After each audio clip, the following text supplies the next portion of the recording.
এই সেই বৈশরণ ভ্যালি বা মিনি সুইজারল্যান্ড। এখানেই কাল জঙ্গিদের হাতে প্রাণ হারালেন প্রায় 28 জন নিরীহ পর্যটক।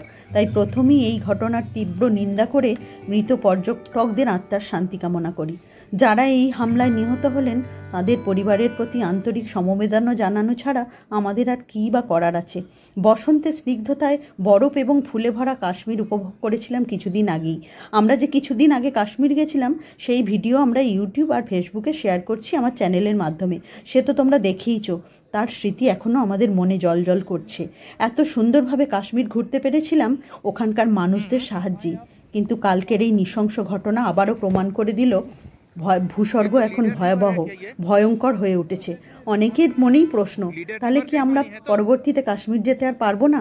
এরপরেও তাকিয়ে থাকবো আমরা ভারতীয় সেনাবাহিনীর দিকে। একমাত্র তারাই পারে আবারও কাশ্মীরকে সত্যিকারের স্বর্গ গড়ে তুলতে।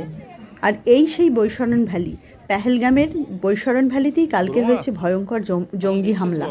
আর এটা দেখলেই আমাদের মনের মধ্যে একটা ভয় কাজ করছে যে কদিন আগেই তো আমরা কি সুন্দর নির্দ্বিধায় চারিদিকে ঘুরে বেরিয়েছি।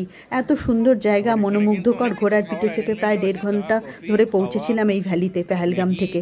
আর এই এত তাড়াতাড়ি ঘটনাটা ঘটে গেল। না জানি আমাদের সাথেও তো এটা হতে পারতো, কি জানি।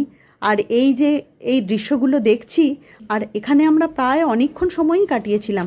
যে দোকানে বসে চা আর ঝালমুড়ি খেয়েছিলাম সেখানেই দেখলাম কালকের ভদ্রলোক হাতে গুলিবদ্ধ অবস্থায় বসে আছে।